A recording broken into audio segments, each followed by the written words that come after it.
అయితే ఈ నాటు విత్తనాలు మనకి వేసినప్పుడు వాటి తాలూకు గ్రోత్ మరి వాటికి ఎరువులు ఏమైనా వేయాలా మళ్ళీ అదనంగా? నాటు విత్తనాలకి సహజంగా ఎరువులు ఏదన్నాయో అది చాలా సూటబుల్. నాటు విత్తనాలకి వేరే కెమికల్ ఎరువులు అంతగా సూటబుల్ కాదు. అలాగే ఏదైతే హైబ్రిడ్ విత్తనాలు ఉన్నాయో వాటికి కెమికల్ ఎరువులు బాగా పనిచేస్తాయి. అయితే దానికి మోర్ ప్రోన్ టు డిసీజెస్, ఏమైనా కాలామిటీస్ వచ్చినా కానీ లేకపోతే చిన్న చిన్న చేంజెస్ వచ్చినా వెదర్లో త్వరగా రోగాలు చీడపీడలు వ్యాప్తి చెందుతాయి హైబ్రిడ్ విషయంలో. నాటువి అయితే తట్టుకుంటాయి. ఓహో, అది పెద్ద తేడా. నేను ఆపోజిట్ అనుకున్నాను.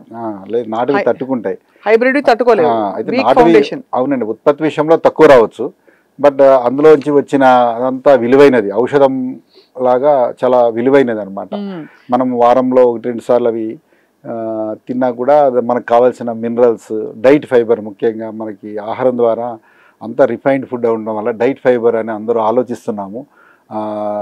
రోజు అందరూ వాళ్ళ ఆహారంలో అది మిస్ అవుతుంది. కూరగాయల ద్వారా ఇప్పుడు బెండకాయ తిన్నాం అనుకోండి, అది డైట్ ఫైబరే, వంకాయ డైట్ ఫైబరే, ప్లస్ మినరల్స్ ఉంటాయి, ఆకుకూరలంతా డైట్ ఫైబరే.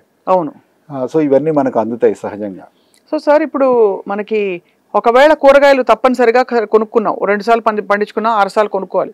ఆ కొనుక్కున్న టైంలో వాటిని ఎలా కడగాలి? అవునండి, ఇది మంచి విషయము. ఎందుకంటే చాలా సందర్భాల్లో రకరకాలుగా పండించే విధానంలో కొన్ని జరుగుతూ ఉంటుంటే వచ్చిన తర్వాత హార్వెస్ట్ అయిన తర్వాత నిల్వ ఉండడానికి లేకపోతే ఇంపుగా ఉండడానికి కొన్ని కలిపే పరిస్థితి ఉంది. ఉదాహరణకి వ్యాక్సింగ్ చేస్తారు కొన్ని పళ్ళ, కొన్ని అలా చేసే పరిస్థితి ఉన్నది. టొమాటోస్ మీద ఎర్రగా అలా నిగనిగలాడడానికి మనం చాలా భయంకరం అది. అవును.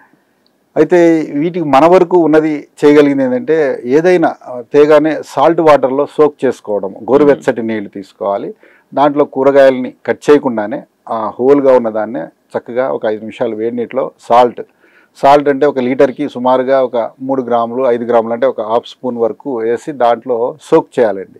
ఖచ్చితంగా ఇది చేయాలి. ఇది చేయడం వల్ల దాంట్లో ఉన్న ఎఫెక్ట్ తగ్గుతుంది.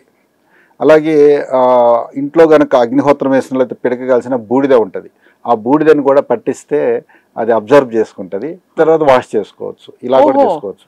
సో బూడిద కూడా ఇలా మనకి ఆ కెమికల్స్ అబ్జర్వ్ చేస్తుంది, చక్కగా ఆ కెమికల్స్ని తీసుకుంటుంది, దాని ఎఫెక్ట్ తగ్గుతుంది.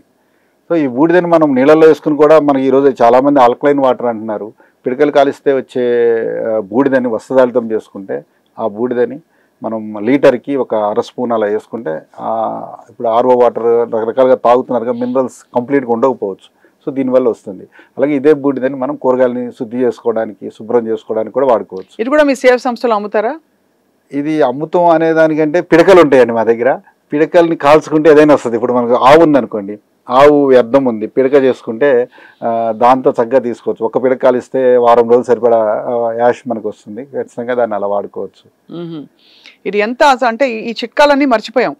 పేదవాడి పక్షాన నిలబడతాం, ప్రజా గొంతుకై నినదిస్తాం. వాయిస్ ఆఫ్ వాయిస్లెస్, తెలుగువారి మనస్సాక్షి సాక్షి టీవీ.